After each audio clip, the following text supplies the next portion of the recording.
vu, on est à plus d'une quarantaine de morts, ce qui est une augmentation par rapport à l'an dernier. Moins d'accidents, moins de blessés, mais plus de morts. Et la situation qu'on observe, c'est malheureusement souvent la même chose. Dans 100% des cas, c'est le comportement des personnes qui crée des accidents, comportement qui est aggravé par les distracteurs, on utilise son téléphone portable, et dans 2/3 des cas, il y a de l'alcool et ou du cannabis, en tout cas des stupéfiants. Voilà. Donc le premier message qu'il faut donner, c'est jamais d'alcool quand on est au volant, jamais de consommation de stupéfiants en général d'ailleurs parce que c'est interdit.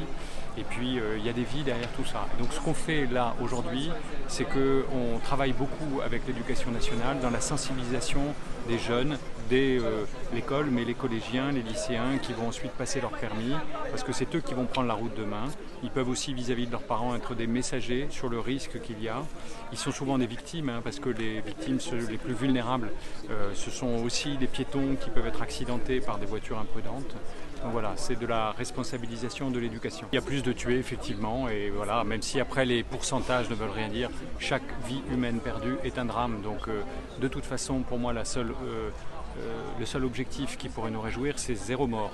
Et on pourrait y arriver si chacun se comportait bien. Si vous ne buvez pas au volant, si vous ne regardez pas votre téléphone portable, si vous ne consommez pas de stupéfiants, vous ne ferez pas partie des morts et vous ne ferez pas partie des auteurs de décès ou d'accidents graves. Donc ça dépend beaucoup du comportement. Il y a beaucoup d'opérations sur la route, vous avez raison de le dire.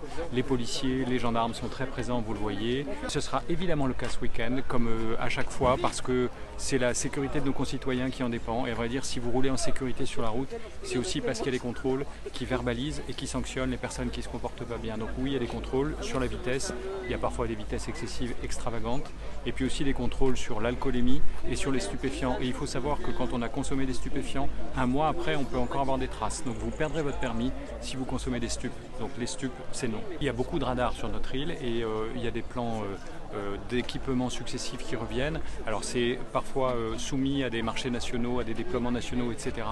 Mais les radars sont là et on va continuer d'en déployer pour la sécurité de nos concitoyens.